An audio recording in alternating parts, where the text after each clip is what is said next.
Hey, just a quick thank you to everybody who subscribed to the channel. We just could not do an independent year-round college football show without you, so thank you. Welcome to the Solid Verbal.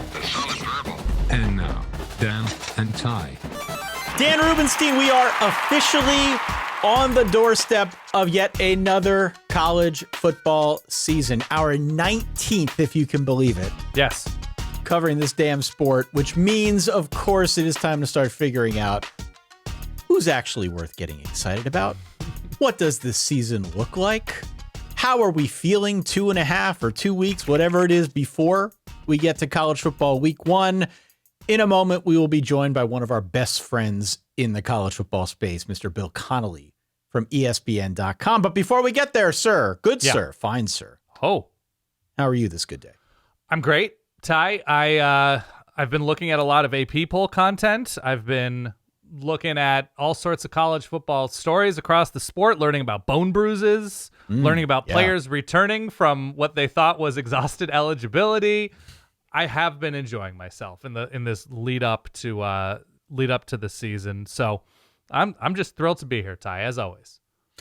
I'm thrilled to have Bill back with us. Bill's been putting out good work, as he always does, over at ESPN.com. We're going to talk through some of his most recent pieces, going to focus on players, going to focus on teams, maybe where the numbers are leading some astray, areas where he believes or doesn't believe the numbers that he's seeing on his screen. So we're going to dive into all of that and much, much more, again, with our friend Bill Connelly from ESPN and ESPN.com. Quick reminder, if you want more solid verbal in your life, head on out to verballers.com. That's where you can join our pick'em game, which we're going to get rolling here in a few short weeks, which is called Run the Board. You can play along with us all season. You can compete for prizes, get access to literally everything we are offering in the Verballer Hood. It's not just the games, it's also ad-free episodes. It's also bonus content, our Discord server. The list goes on and on. So please, if you are ever so inclined, check us out at verballers.com. And if nothing more, if you just enjoy the show, make sure you're subscribed. Make sure you've left a rating. Make sure you've left us a review. All of that stuff really helps this time of year. As you know, Dan, we're just sort of the little old independent guys out there. Yeah. Been going about our business here for a good long time. So any little bit you're willing to do to help us out would really go a long way. It's the cool college football speakeasy for which you need a password. Like Ace Ventura going to the secret club and what was it, clam chowder? And it was New England clam chowder. Oh, it was New England. He's like, was it the red or the white? He's like, it's the red. I can never remember. It's the red, right? Oh, no, the white is New England. The red is Manhattan. Correct. Yeah. Correct. Okay. Just making sure. I should know these things. Yeah, it's the coolest place. That's all. And with that, Ty, it is always our pleasure to welcome on from ESPN, from the mind who brought you nonstop 147,000 words, maybe only on the Mountain West. I have no idea. We are not worthy. We are not worthy. The hardest working man in college football, both in and off season. Bill Connelly, ESPN. How you doing? Pretty good. How about you? I mean, always better when you're on the show. Oh, You've written 2 pieces, like probably within the last 6 hours. You've written 2 pieces that have caught everybody's attention, my attention, Ty's attention, basically one of which was how to have fun this year, how to look at the season ahead, plan, and say, don't forget about, Army and Cal are probably going to play a bunch of close games. And you see, don't forget about the big games, don't forget about the midweek games, and so forth and so forth. And then you also wrote a piece on the 40 the most important players this year.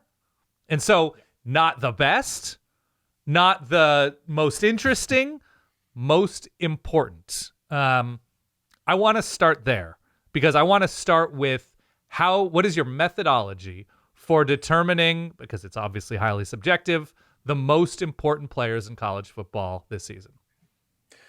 it has been kind of fun to this will be my 8th ESPN year, and I feel like I've curated this set of pieces for late July and early August that basically get my mind right, like players and teams and weird bounce backs. And oh, by the way, here's all the fun stuff. We've gotten through those pieces. I'm feeling pretty good right now.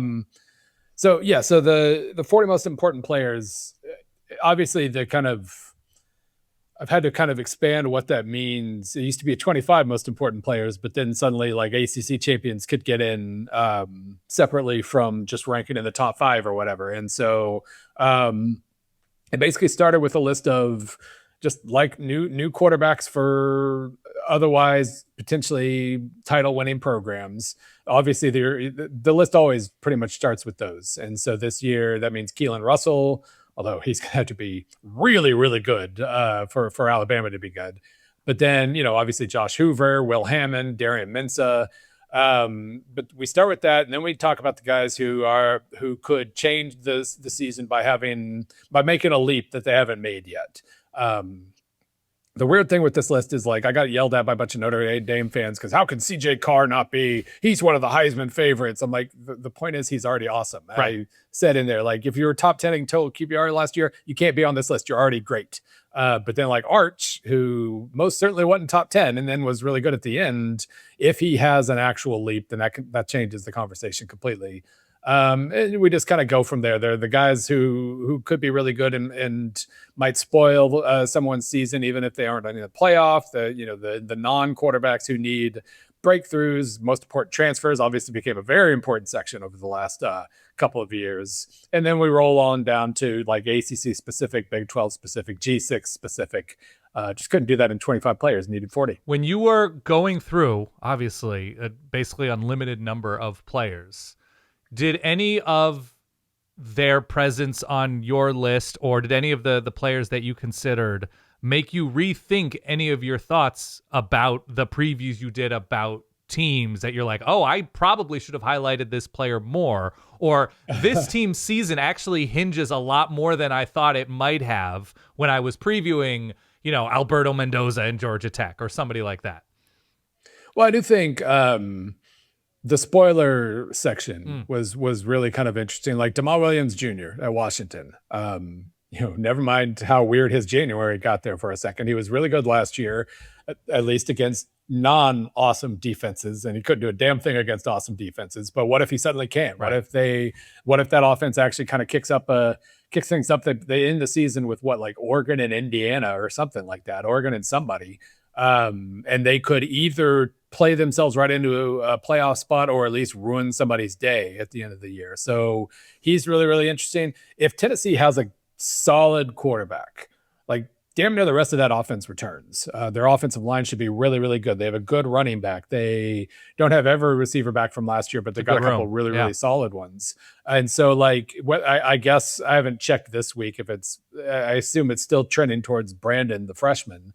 But if he's a competent true freshman, like they made the playoff with a true freshman quarterback 2 years ago, they could absolutely. So he was a really second year. Section. Nico was second year, a redshirt freshman, I think. Yeah. Oh, he's the first. That's right. Yeah. He was the first year. He beat Iowa in the bowl game before taking that's over. Right. But like he doesn't have to be great. Right. He just has to be kind of solid. The defense will probably get better, even though Jim Knowles' first year on a job always kind of stinks. Right. I assume maybe the bar is low enough right now after last year that he can improve on what Tennessee had. They're really not as far away from being really good as I had really realized until I kind of laid that out. So that's always kind of maybe the most educational section, I would say. All right. I was going to ask because Tennessee, I had that reaction with them. We don't have to talk about Tennessee specifically anymore, but when I was going through and we were preparing for various conference and team previews, you look at all of the new coaches and all of the new players coming in at a place like Auburn or Florida or whatever. And then there's like this weird advantage that stability has. And Tennessee, look, they have a lot to fix on their defense from last year. I think their run defense was especially bad, but they seem to be bringing back enough. And you're just like, well, you kind of trust a Tennessee quarterback that there's been enough plug and play there. Who were the teams whose stability when you were going through, conference previews and any of these conferences that like it stood out to you, not because you're like, oh, they have a playoff ceiling or something. You're just like, you know what? I actually think this team has something just because it's been a kind of boring offseason.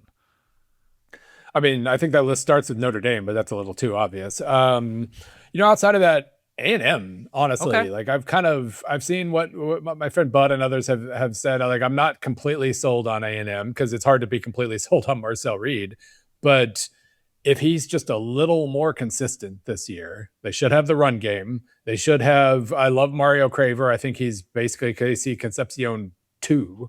Obviously maybe he wasn't getting as much attention, but his like raw stats were better, like per route and whatnot.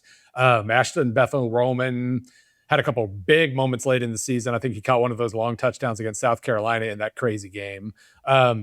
Basically, like the linebackers should be good. The secondary should be good. They had to replenish majorly on the offensive line and kind of the defensive line too. And that could absolutely implode on them. But I found myself, the more I talk about A&M, the more I kind of trust A&M. And the more I think that we're kind of underestimated. I think the guys like Marcel Reed, who don't really make a ton of mistakes, but every single one of their mistakes we remember very clearly because they can be pretty catastrophic. Those guys can, if you cut down a couple of those or just make more mundane mistakes, then suddenly you're at a completely different stratosphere. So I do like him a lot. Obviously, coordinator change, so we'll see about all that. But I think there's a little more to A&M than maybe they're getting credit for, which pollsters, I guess, had him plenty high. So maybe that doesn't count. Bill, you mentioned Keelon Russell in Alabama earlier, and I'm curious if Keelon Russell is merely pretty good. Is that good enough for Alabama to win a national championship? My hunch is, based on what you said earlier, that won't be. Bill's shaking good his enough, head for those listening. Yeah. No. Let's unpack this Keelon Russell / Alabama quarterback situation a little bit more. Alabama was 36th in offensive SP plus last season. That was their worst, I think, since 2007, Saban's first year. They were 97th in rushing success rate. They were 127th in yards per rush if you take out sacks.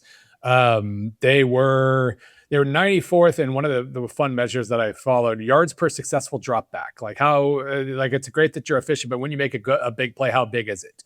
That was kind of for the number of blue chippers they have. It was inexcusably poor last season. And Ty Simpson had to carry so much weight, wore down at the end of the year, got whatever injuries he had going on that they were always pretty unspecific about.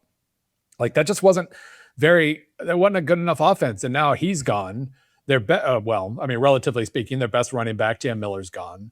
Jeremy Bernard's gone. Isaiah Horton's gone. Almost the entire offensive line is gone. And obviously when there's a low bar, replacing guys is a little easier, but we don't know that any of the guys who will be starting this year at those positions are better. Like I would assume that Ryan Coleman Williams will maybe just getting a new quarterback to throw him passes kind of gets him out of his yips. And if so, he's really good again. I know the kid Brooks, Latsier Brooks, there's been a lot of really good things said about him. Lord knows they have all sorts of blue chippers that could catch fire. Feels like they need a lot of blue chippers to catch fire. And if their quarterback isn't really, really, really solid, I just don't see how this is even a playoff team, much less like a title team. Like there wasn't much there last year. And I just, in terms of proven quantities, I see even less right now.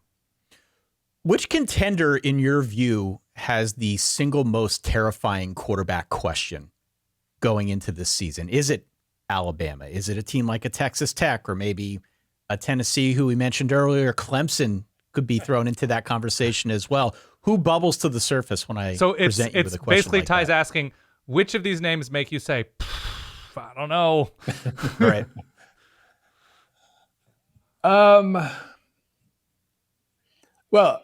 Maybe it's too obvious to start with Will Hammond, but it's kind of funny. I feel like in the preseason polls, Texas Tech got hit twice.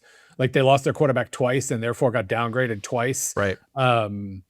They were third in overall SP plus last year. They were dynamite, like barely, except when Will Hammond had to jump in against Arizona State. They were barely touched in the Big 12.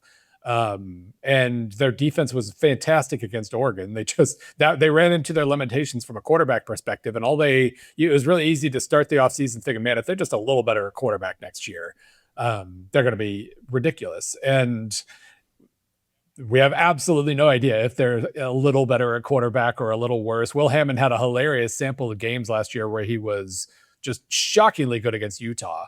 And then, they pulled away even more. And you're thinking, man, he's better than Baron Morton right now. But then he struggles for basically that entire game against Arizona State. They got some breaks that allowed them short fields to get back into that game.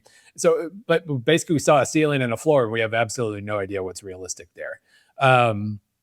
But in terms of quarterbacks, we know a little better and kind of make you go, well, I guess Marcel Reed's another obvious example of that. But Bryce Underwood under Jason Beck at Michigan is another one that I have no idea how that's going to work. Because if it feels like they're going to be a Michigan team, they're going to have good running backs. They should have a really good defensive line, I think, a good front six. We know that Beck, when he has a dual threat quarterback who can run a lot, he knows exactly what to do with that guy. He runs one of the most fun. Utah had a top 10 offense last year with a guy who can't throw all that well. And now, in theory, Underwood can run, he can pass, he can do all these things, but is he going to want to run like 10, 12 times a game? And if he doesn't, are we still looking at the same kind of overall play calling genius that we saw? And I don't know the answers to those. That's going to be, if he wants to be Mr. Pro style quarterback and hang in the pocket as much as possible, that's going to handcuff what we know about a Beck offense. I know you've written extensively about just the sheer number of good quarterbacks that we have coming into this season. And two in particular that are not lost on this audience are Arch Manning, who you mentioned earlier, and Dante Moore, who Dan knows quite well. What I find interesting about those two guys, and I'm sure there are others that we throw into that same class, if you talk about expectations, Bill, is it championship or bust for those two guys? Because there's a lot of hype surrounding both of them. Arch for one reason or several reasons, Dante Moore for some others. But it feels like those two guys in particular, if they do not get to the apex of the sport, inevitably the fan bases will be like, yeah, they were good, but fell a little bit short of expectations. And it feels unfair to me to kind of judge them through that lens. But is it accurate to say that's just sort of where these teams are at? Yeah, I mean, the hype around Arch Manning for years, obviously, like if he leaves college with anything other than a national title, it's going to feel like a massive disappointment, and that's always unfair. So I think for him, it's even more than for Dante. I think for Dante, it's almost an Oregon thing. Like one of these, can Dan Lanning pull the strings just right so one of these years they don't get blown out by the eventual national champion in the playoff? Because that's really their biggest weakness right now. They look like a title team in every possible way, except they end every year getting just shellacked every like 2 in a row. But that's still a thing, I guess. So yeah, I think with Oregon, it's more Oregon. With Texas, it feels like it's more Arch, and I'm fascinated if I have a lot of questions about how Sark built this roster this year. What are they? The star power is absolutely undeniable. They've got a ton of it. There's no question about that. But it just felt kind of strange. It feels like the best way I was able to put it was it feels like he was answering last year's questions this offseason. Like last year they needed more at receiver. Last year they needed more at offensive line. They spent the entire year getting there, and then suddenly it coalesced in the last month of the season. Arch Manning's number one in total QBR, and they look better than they have all year. And they went through those growing pains to come out the other side looking like a title contender. And then he chases off like 10 guys to bring 5 stars in. And I'm really concerned about the depth implications of that. So, like, obviously, especially early in the year, if they're healthy and they beat Ohio State, they're set for quite a while, and they can go through some ups and downs. But I don't know that was every time. We saw that Cam Coleman one-handed catch clip that lit social media up. Like, obviously I'm not going to convince anybody that this might be a problem. They only have Cam Coleman instead of like 4 other guys, but it's still like depth is a thing, and I don't know if they have any of it. Beyond, I guess, the general sentiment that quarterback play should be pretty good this year, I'm curious from your standpoint, Bill, as somebody who I know is a student of the game and has tracked just sort of the pandemonium of the sport over many years. Does the fact that there are more good quarterbacks coming into this season mean that the season is more predictable or more chaotic? I guess you could say predictable. I mean, last year we knew, what were the numbers? Last year, I think it was 7 of the top 10 in the AP had new quarterbacks. And then this year, 8 of the top 10 have returning starters or something like that. 7 out of the top 10. So yeah, I mean, you can certainly, you think about, that feels like a volatility thing. What's funny to me last year is the 3 humongous disappointments in last year's top 10 were the 3 who had incumbent quarterbacks. Right, exactly. So like that kind of throws that narrative off. It makes all the sense in the world in your head. And then you see it play out and you're like, well, maybe not. Like Ohio State was awesome all season and they had a redshirt freshman. So, right. Yeah, I guess maybe it goes beyond that, but it feels like, I mean, it would be shocking if Ohio State was anything other than a top 5 team. It'd be shocking if Notre Dame or Oregon, honestly, were anything other than top 5 or 6. And they're just known quantities. Gunnar Stockton, for better or worse, is a known quantity. And you just kind of feel like you know what you're getting out of these programs. So we'll see if there are always disappointments up there. We'll see where they come from. The more you've let coordinator hires sort of marinate and sink in, and obviously every season, whether it's a head coach, whether it's a coordinator hire, somebody will help to improve things. Obviously, there are a number of moving pieces and returning guys and portal guys, but we saw it last season. Take your pick. One that stood out to me was Arizona with Danny Gonzalez having a big breakthrough on defense when they shifted things around and really let, I guess, really the back 6 or 7 dudes really operate, the linebacking core and the secondary. When you look ahead now that, who is and isn't injured, who looks like they're starting, who are those impact either coordinators or head coaches that you're just like, this guy is a pro. He is going to fix it. He has the tools. He has been, the responsibility. I would be surprised if they are not 70 points higher in terms of, SP plus defense or points per drive or whatever metric. Who are those names now that you've had that opportunity? Well, I do think the more I think about it, the less I'm worried at all about Oregon's changes. It feels like they just kind of run an Oregon offense and Oregon defense. And so that one I'm not too worried about. We had this thing where it feels like we leaned really heavily into just raw experience this year instead of like up and comers. Right. Whether that's obviously locally Chip Lindsey, offensive coordinator at Missouri, or of course Gary Patterson at USC, Will Muschamp at Texas, Will Muschamp at Texas, and maybe that's just kind of the NFL mentality that guys think you need to have at the top of the sport now. But this was kind of a weird year for. I love the up and comers, and I don't know a lot of really good. This is going to be really fun to see what he does kind of things. It felt like in a lot of cases, guys were just getting hired to kind of maintain what already exists or something. And that's not nearly as much fun.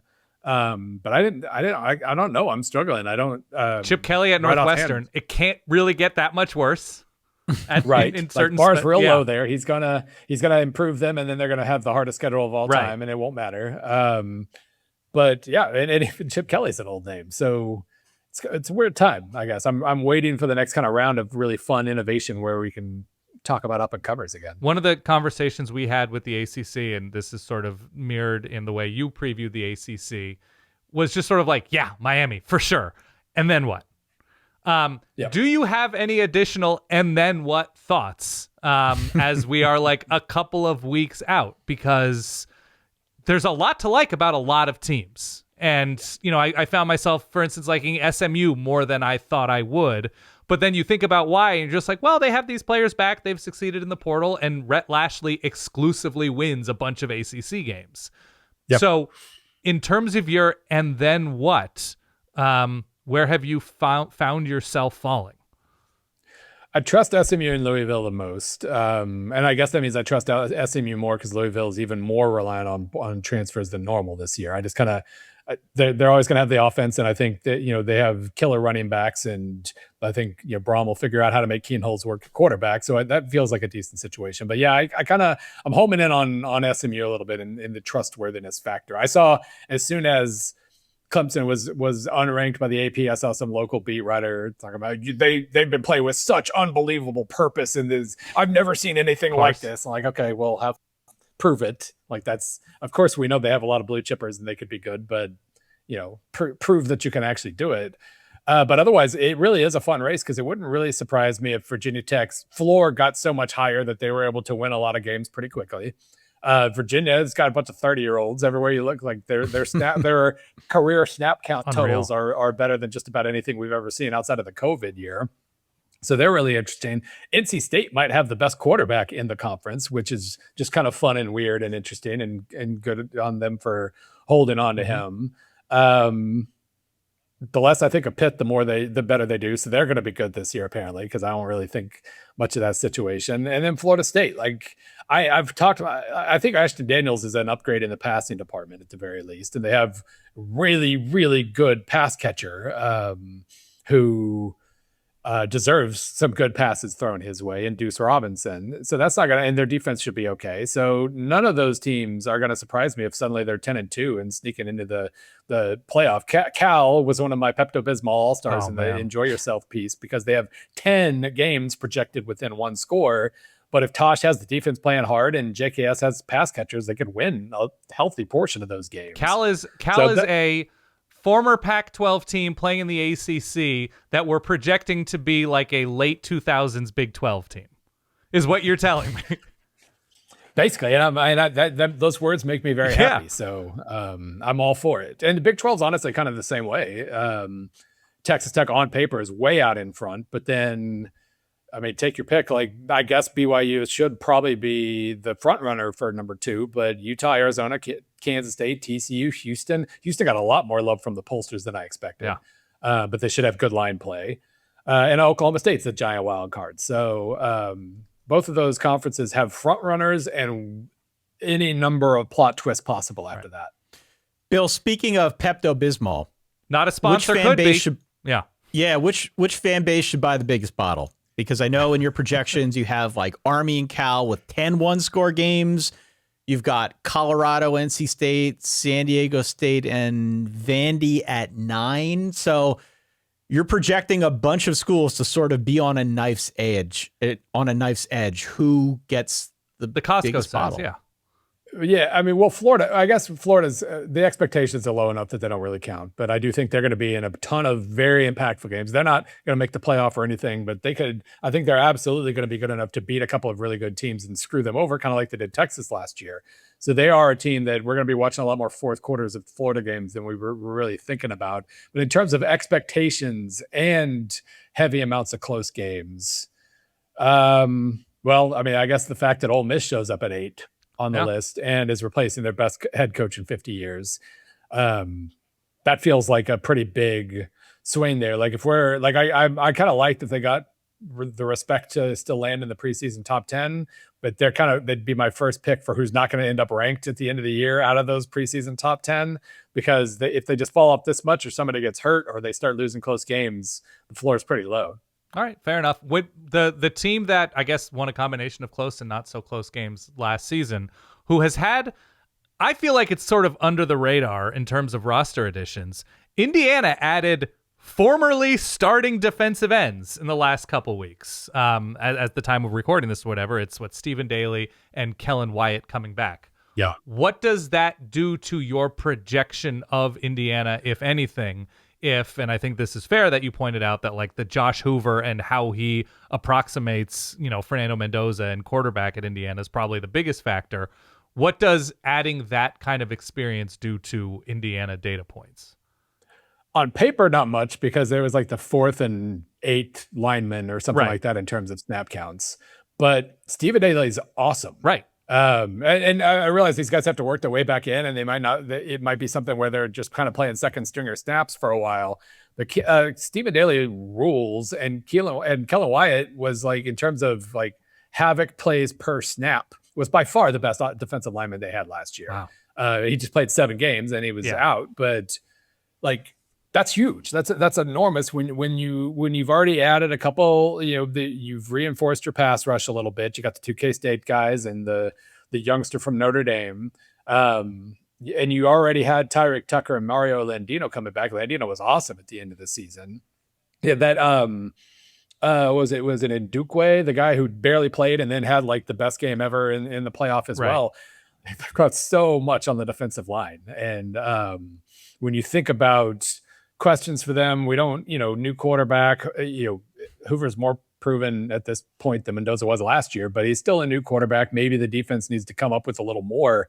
Man, like I guess we'll see if they have what they need at cornerback, but they're loaded. And I mean, that feels like even more of a top 3 or 4 team to me. I want to go back to the broader point about Florida and Pepto-Bismol, mostly because it's been a big year of turnover in the SEC in terms of head coaches. And, we're all doing our best to figure out, with new coaches, new coordinators, new schedules now that the SEC is going to 9 games, and the number of new names within these programs.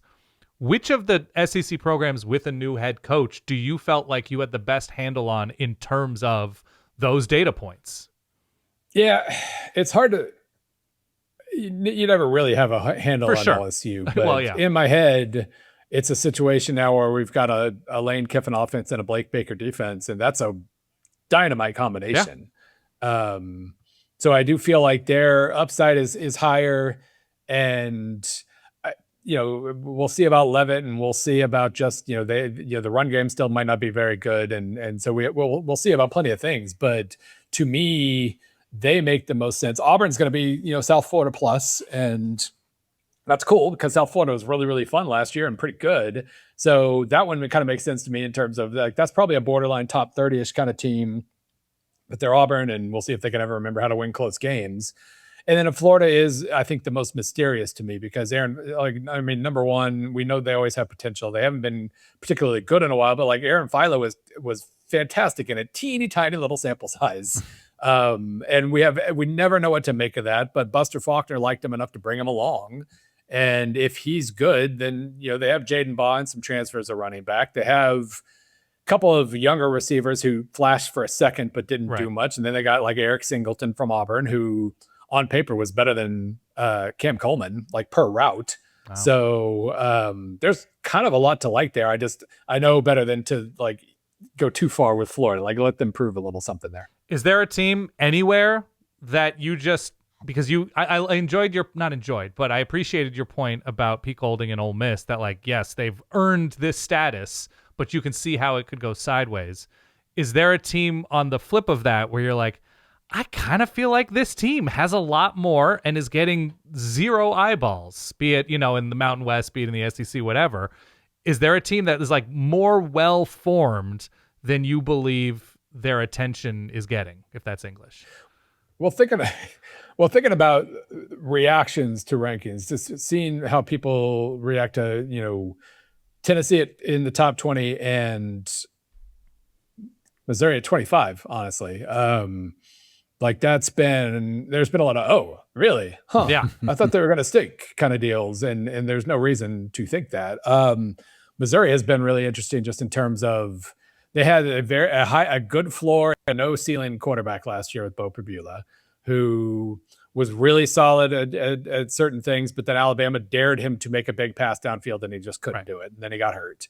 So they brought in the anti-Pribula this year in Austin Simmons, who had almost as many 20-yard completions in like 200-something fewer dropbacks last season, but then also had 5 picks and 5 sacks in like 85 dropbacks last season. So he's an absolute wild card, but if he's good, like they replace a lot on defense, but I think they hit the right guys in the portal. I don't know that they'll have their pass rush might fall off a little bit, but we know they're going to run the ball well, even if Ahmad Hardy takes a while to get back to full speed after getting shot in the leg in May. And he's already there. He's posting, training pictures and whatnot, but Jamal Roberts is awesome too. And their offensive line should be good. They kind of have a lot to offer if the quarterback's good, and we're not going to know anything until probably week 2 when they go to Lawrence. Bill, is there anything that your numbers are telling you that you look at and you don't quite believe? Penn State in the top 20. Yeah, buddy. How dare you come on this show? Well, no, we just had a very spirited Penn State conversation during our preview time. It's okay. They're 17th in SP Plus, purely based on history, basically, and I mean solid returning production numbers. I just the math of even last season they ended up playing well enough down the stretch. They ended up 15th in SP Plus, which threw people off the entire last month of the year. I'm like, watch them, they're good again. but nobody needed to watch them again. Then you lose a bunch of players from that team, and you replace them with guys from a team that was 35th at SP Plus, I think. That doesn't feel like a top 17 team to me.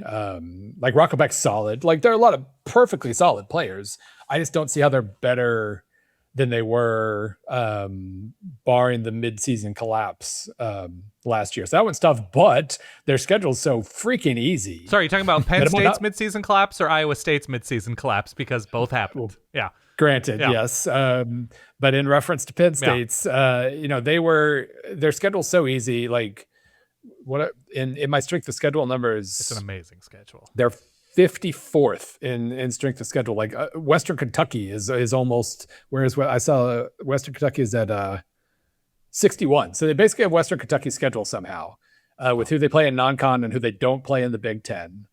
And top 30 team could win 9-10 games and get a recruiting boost and build some happy headlines, and maybe it won't matter at all. All my concerns will turn out to not matter. But that one's one where I just don't feel like the people they brought in are any better than the ones they let go, and it might be a little bit of a transition there.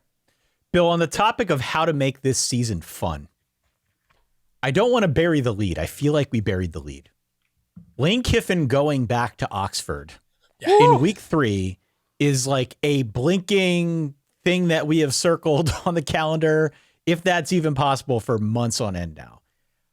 Just in terms of like all of the games before us, it feels to me like that one has the most chaos potential, both in terms of the atmospherics and in terms of the teams that are playing, right? A lot new on both sides of that thing. Is there a game other than that one that you would circle and say, aha, this is another game that we think could rise to the same level of chaos? Yeah, I mean, first of all, I do like that we're all talking about how amazing the atmosphere is going to be here. It's not even going to be the most amazing atmosphere at a game where Lane Kiffin returned to an SEC team he used to coach. True. Right. Because nothing's beaten Tennessee in that regard. Yeah. I dare Ole Miss to try. We do kind of have interesting like benchmarks throughout this season that I do think is going to be really, really useful. Whether it's Ohio, well, obviously Ohio, Texas. Chaos potential is always kind of limited in Austin, I guess. But still, whoever loses that game is going to be whining about strength of schedule all year. It's going to kind of define the season, especially if it's Texas, because Sark's pretty good at that. But then, like week 6 in the SEC, you get Georgia, Alabama, OU, Texas, and A&M, Missouri. If Keelon Russell's merely solid and Alabama's as shaky as I think they could be, let's say they get blown out by Georgia in Tuscaloosa. That becomes a kind of a level of toxic we haven't seen for quite a while in Tuscaloosa. So chaos potential of that kind is very, very high. And then week 10 is the most chaotic week I've ever seen in my life. It's insane, man. I so hate insane. it. Week 9 is so light, and I would just want to like move things around a little bit. I'm going to get a B12 shot at 6 a.m. that Saturday, by the way. Right. And that was a big part when I was laying it out. That was a big part. So it's Oregon, Ohio State. It's Miami, Notre Dame. It's Georgia, Ole Miss, which would be just about the biggest game in any other weekend. Yeah. And then even beyond the 3 I mentioned at the top part there, you dive in and you get Alabama at LSU, A&M at South Carolina after last year's ridiculous game, Texas visiting Missouri, Penn State visiting Washington, BYU, Utah, Stardom action, TCU, Arizona, USF, East Carolina on like Thursday night or whatever. That's going to be like, that's too much. That is an overwhelming situation, and I don't like it. And I'm not going to be able to focus nearly as much time on any one of those games as I want to, and I hate it. It's like the megalodon of sports, of our sport in one weekend, which is just insane. I'm so fired up for it. And then week 9, the biggest game is South Carolina, Oklahoma. They're just like rest up, I guess, and then get ready for week 10. One of the most fun things that occurred to Ty when we were looking at our preview season was the possibility that Oklahoma State goes from losing 18 straight conference games into being one of the most fun teams, perhaps not winning, but although Ty I think is pretty high on the Pokes, but one of the most fun teams in America because of the potential for offensive fireworks. Yeah. Do you? I was just gonna say, do you believe in the fun Pepto-Bismol nature of the Oklahoma State Cowboys? I watched a lot of North Texas last year, and so yes, that was, even when you adjust for the very weak opponents that North Texas played, they were number 1 in offensive SP+ last season. In the 2 games where teams really got to them, the USF game during the season and then Tulane in the bowl, in the American Championship, everything fell apart for them. And then they ended up scoring a bunch of points at the end because they adjusted and they figured it out. And, Mestamaker, I'm sure still has some lessons to learn. He's barely played football. Yeah. And compared to everybody else, but the high points are so good, and they brought all the right guys with him. Caleb Hawkins is unbelievable. And I'm actually, because he's a running back and not a quarterback, I'm more confident in him being awesome than Mestamaker even. But then he brought like Wyatt Young's a really, really fun matchup in the slot. We'll see if he has enough receivers elsewhere. And obviously offensive line, we brought in a couple of North Texas guys as well. We'll see if they have enough there. If things don't go well, it's going to be because they had to bring in a brand new receiving core and a brand new offensive line, and they just didn't quite have enough guys. But I think they're projected to improve into the 40s in offense and the 40s in defense. I'd make that more like 20s and 60s, I think. But that's an absolute. I don't see how they're not going to score a ton of points, especially getting to ease in. Obviously, they play Oregon, but they also play Tulsa, Murray State, West Virginia, UCF early. Mm-hmm. They're going to have plenty of opportunities to figure things out. I wonder how this fits into either your most important players or your how to have a fun 2026. Is there a part of your brain that liked to file away situations that start with, wouldn't it be cool if, right? That like, I don't know if that's a whole separate column idea. But like in my mind, like, wouldn't it be cool if UCLA with the head coach who was the head coach at Holy Cross like an hour and a half ago, what if they were pretty good? Like, what if Northwestern ran a cool offense with Chip Kelly? Like, who falls or what situations potentially fall under, maybe not supported by reality in this moment? Wouldn't it be cool if? There's just so many teams, especially in the Big Ten and SEC, which I've made all my thoughts known about how the way power is coalescing and how much I hate it. It doesn't change the fact that, well, Indiana just won a national title. Correct. So anything's on the table here if you're in a good spot. And you mentioned UCLA. That's a really good example of a team that certainly seems to suddenly have its act together and have a lot to offer. And does it even matter in the giant glut of the middle class of the Big Ten? I have no idea, but it's not going to surprise me if they go 9-3 or something. And that'd be pretty damn cool. It'd be cool if Wisconsin was. I like it when a team doesn't fire its coach and tries to give him more of what he needs, and then and is rewarded for it. That's exactly. I want more of those situations, and especially with the SEC going to 9 games, we're going to get even fewer of those situations than we ever have. But I want programs rewarded when they do that. So I do kind of hope Wisconsin rebounds, even if I'm not really sure they do. I love their quarterback, so maybe that's all it takes. But I'm trying to think of who else. The SEC. I don't know. I mean, I think.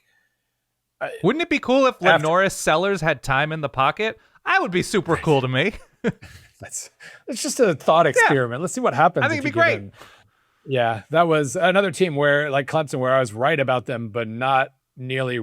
I got credit for being closest to the pin, but I was still kind of off the green, right.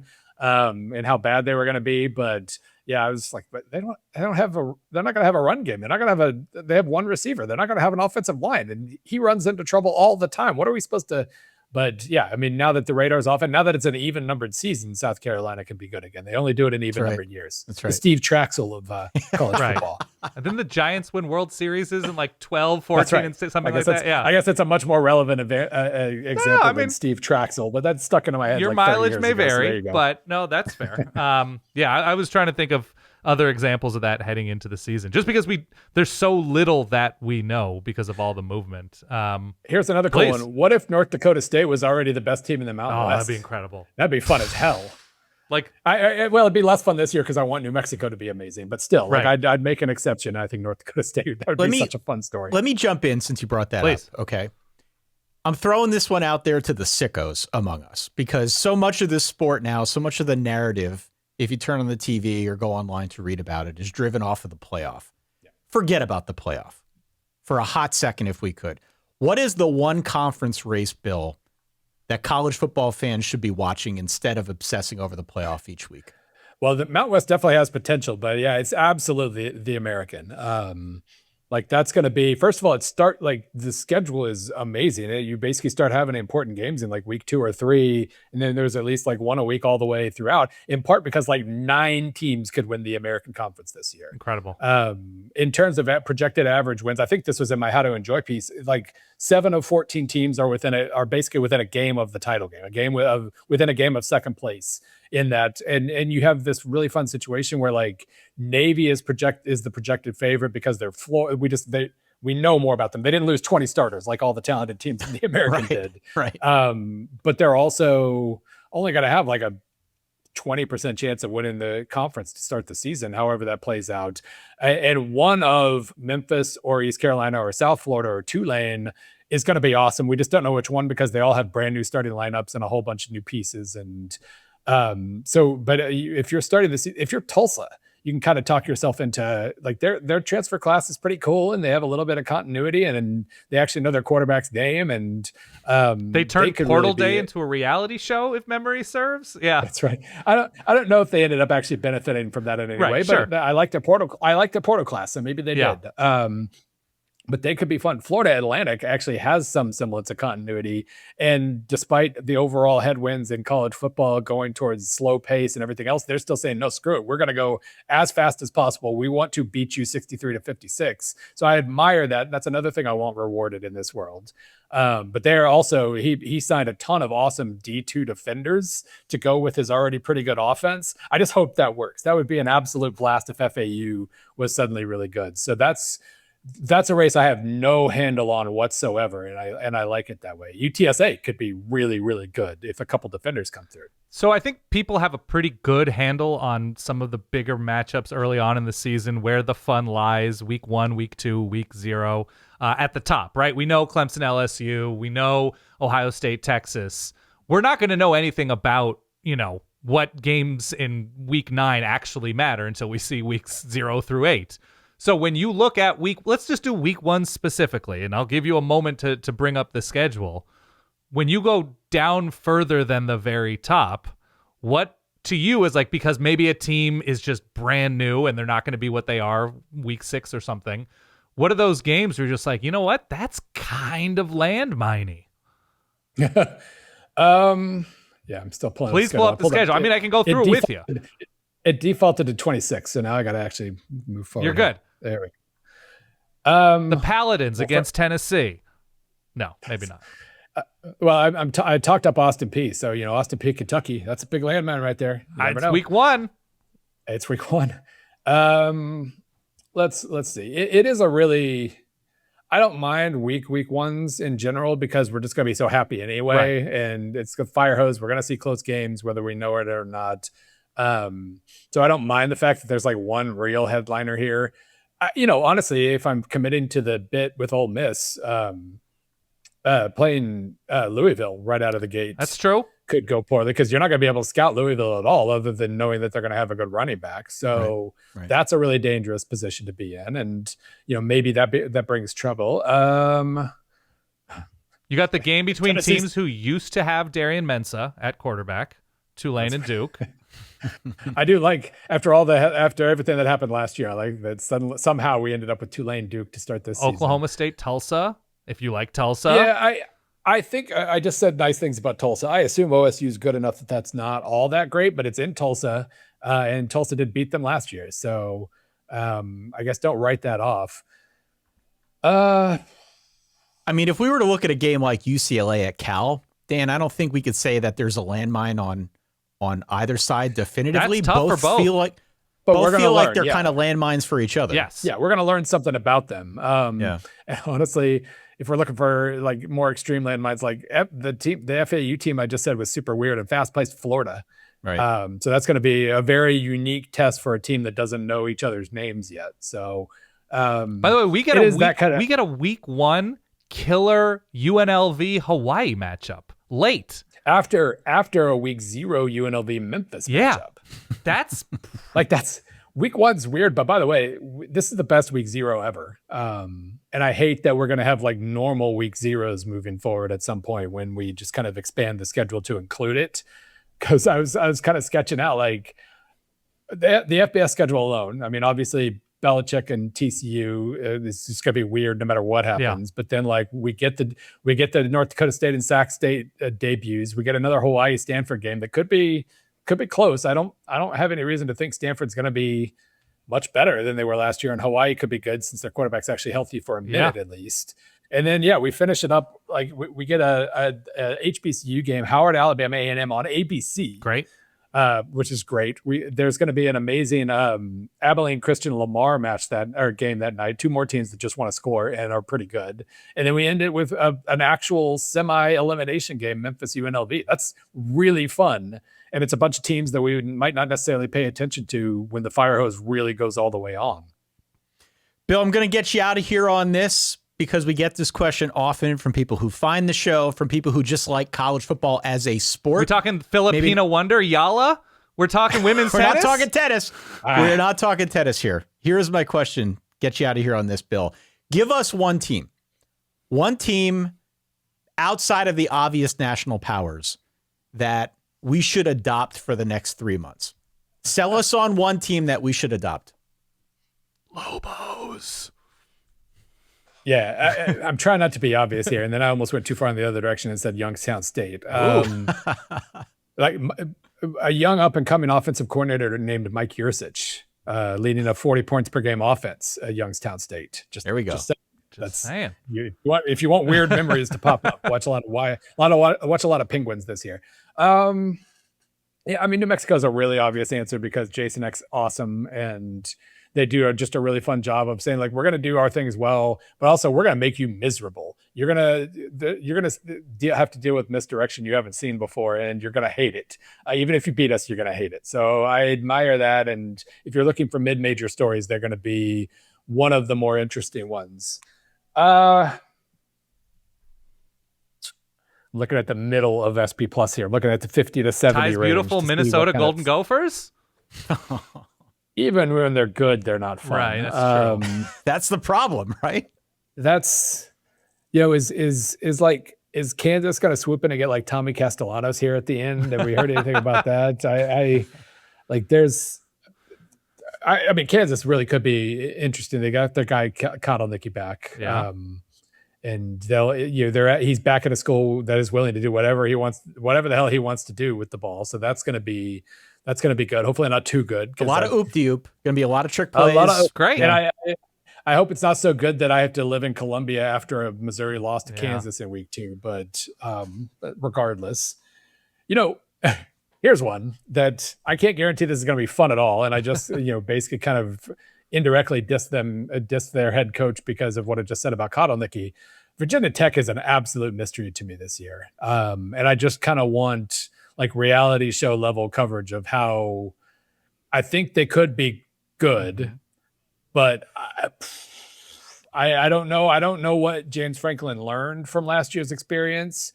I don't know how much you can turn things around with just a pure high floor approach immediately. I have no idea, but I'm just super interested, and I'm super excited to see the first Enter Sandman now that everybody can really let loose with a new head coach. That's always the best one. Well, and look at the bright side. Even if you don't get reality show level coverage, you will certainly get reality show level passive aggressiveness from James Franklin, given how things went down at Penn State. So you're going to get it one way or another.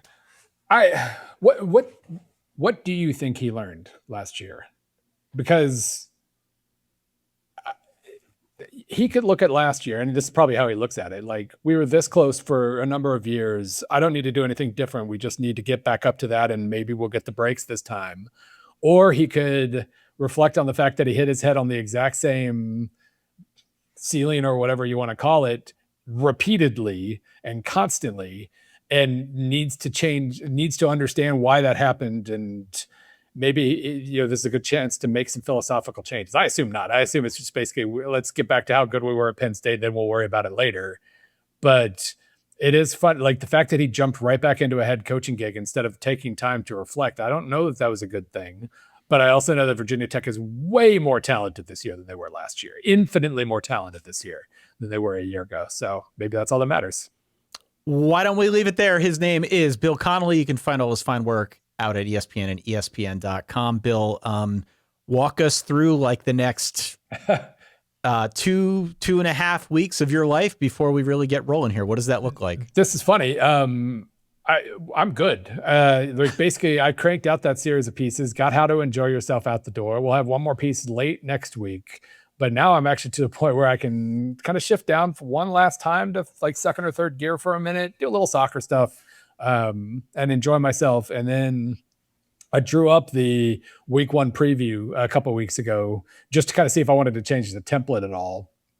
And there's this feeling of bliss that overcame me. Like, oh my God, games, like actual games and actual like learning stuff about Saturdays that, this has been a particularly annoying off season. And it's going to be fun to actually be able to talk about games, especially with the weird week 0 first.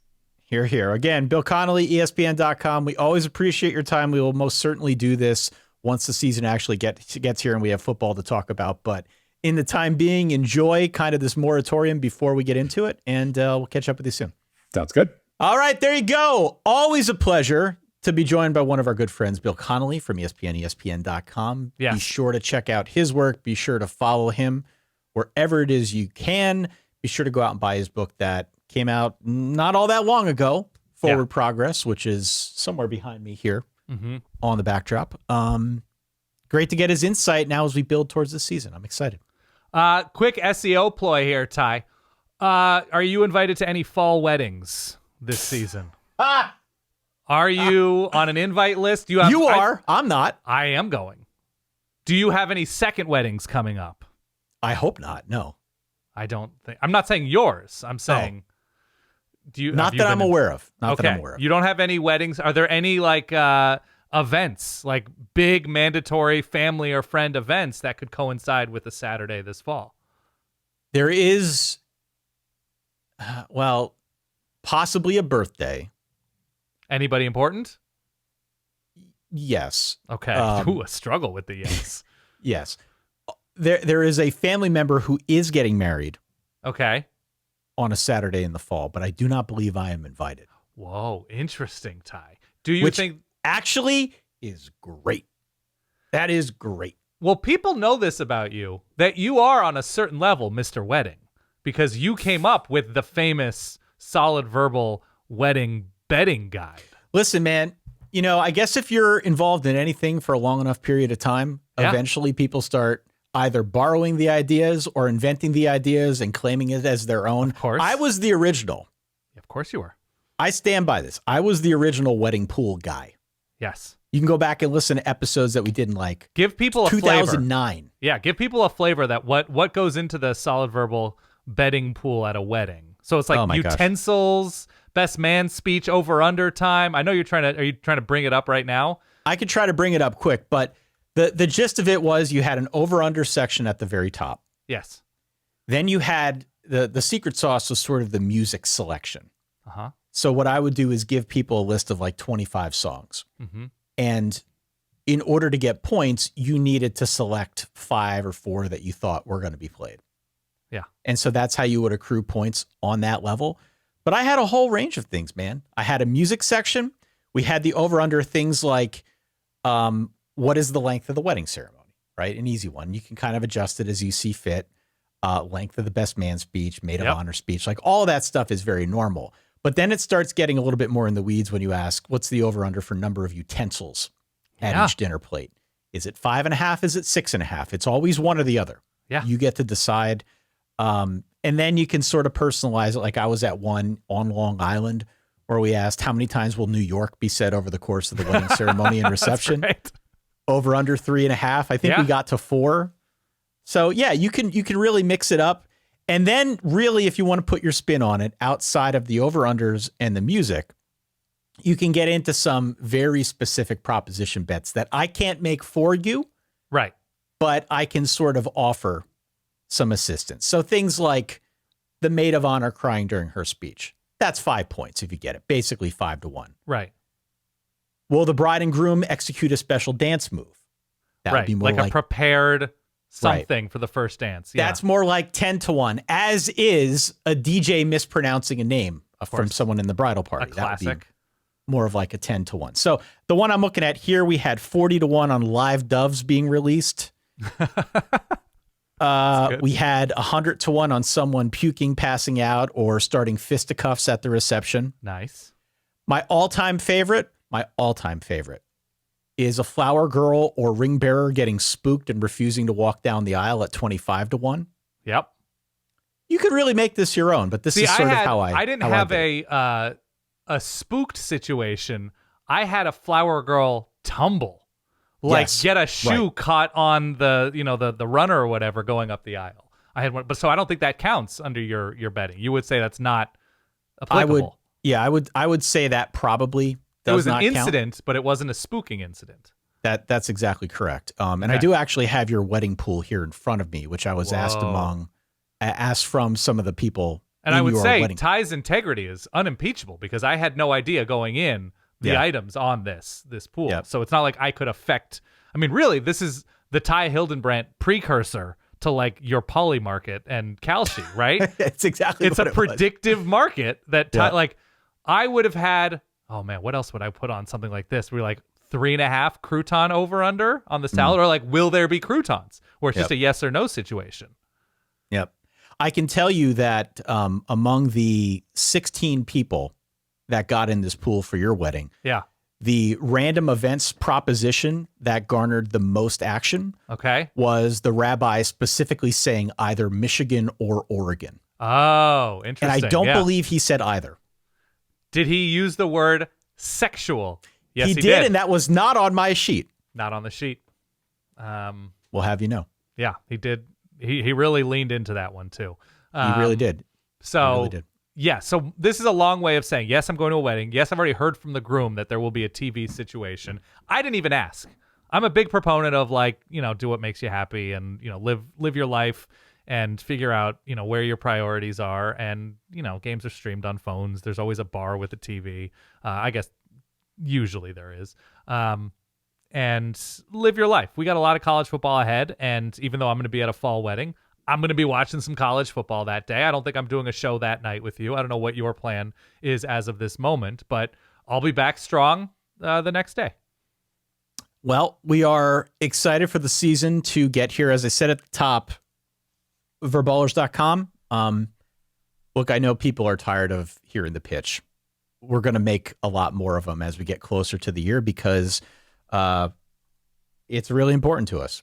It helps kind of keep this entire boat afloat. So if you want to help support the team, if you want to help us continue doing what we're doing, what we've been doing now for a good long time, truly that number moves the needle more than anything else. So verballers.com is where you can go.